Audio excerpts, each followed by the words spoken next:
कितनी दिक्कत होगी पता है राम समझ आ जाए तो। भाई राम राम तो कह लोगे, पर राम सा दुख भी सहना होगा।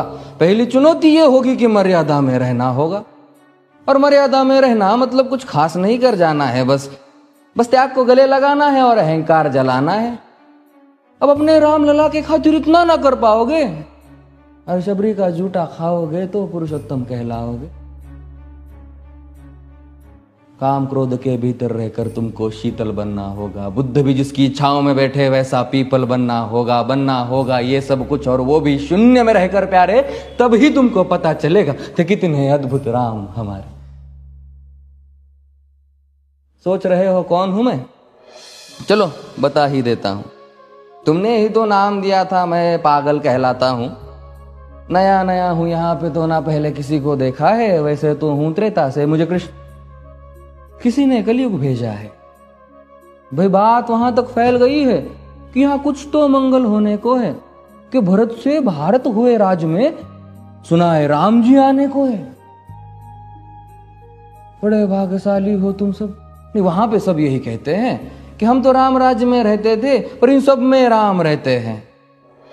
यानी तुम सब में राम का अंश छुपा है। नहीं मतलब वो तुम में आते हैं रहने।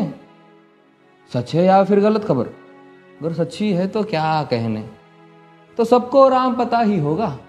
घर के बड़ों ने बताया होगा। तो बताओ फिर कि क्या है राम। बताओ फिर कि क्या है राम। बताओ। अरे पता है तुमको क्या है राम? या बस हाथ धनुष तरकश में बांध, या वन में जिन्होंने किया गुजारा, या फिर कैसे रावण मारा लक्ष्मण जिनको कहते भैया, जिनकी पत्नी सीता मैया। फिर ये तो हो गई वही कहानी, एक था राजा एक थी रानी। क्या सच में तुमको राम पता है? या वो भी आकर हम बताए?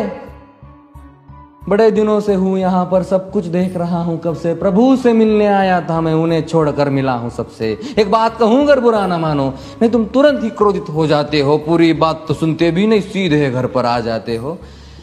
ये तुम लोगों के नाम जपो में पहले सा आराम नहीं। ये तुम लोगों के नाम जपो में पहले सा आराम नहीं। इस जबरदस्ती के जय श्री राम में सब कुछ है, बस राम नहीं। ये राजनीति का दाया बाया जितना मर्जी खेलो तुम। दाया बाया, अरे दाया बाया, ये तुम्हारी वर्तमान प्रादेशिक भाषा में क्या कहते हो उसे? हाँ, वो लेफ्ट एंड राइट। ये राजनीति का दाया बाया जितना मर्जी खेलो तुम चेतावनी को, लेकिन मेरी अपने जहन में डालो तुम। निजी स्वार्थ के खातिर अगर कोई राम नाम को गाता हो तो खबरदार अगर जुर्रत की और मेरे राम को बांटा तो। भारत भू का कवि हूं मैं, तभी निडर हो कहता हूं राम है मेरी हर रचना में, मैं बजरंग में रहता हूं। भारत की नींव है कविताएं और सत्य हमारी बातों में, तभी कलम हमारी तीखी और साहित्य हमारे हाथों में। तो सोच समझ कर राम कहो तुम। ये बस आतिश का नारा नहीं, जब तक राम हृदय में नहीं तुमने राम पुकारा नहीं। राम कृष्ण की प्रतिभा पर पहले भी खड़े सवाल हुए। ये लंका और ये कुरुक्षेत्र यूं ही नहीं थे लाल हुए। अरे प्रसन्न हंसना भी है और पल पल रोना भी है राम। सब कुछ पाना भी है और सब पाकर खोना भी है राम।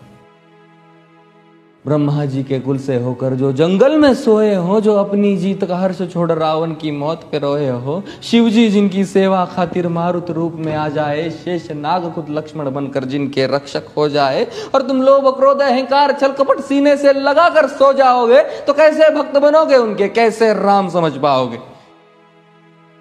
अघोर क्या है पता नहीं और शिव जी का वरदान चाहिए। ब्रह्मचर्य का इल्म नहीं, इन्हें भक्त स्वरूप हनुमान चाहिए।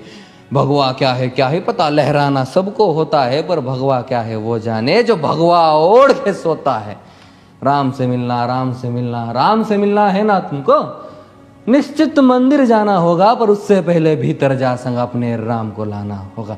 जय सिया राम। और हाँ, अवधपुरी का उत्सव है, कोई कसर नहीं, सब खूब मनाना। मेरे प्रभु है आने वाले, रथ को उनके खूब सजाना। वो द्वापर में कोई राह तक है, मुझे उनको लेने जाना है। चलिए तो फिर मिलते हैं, हमें भी अयोध्या आना है। जय सिया राम। फिर से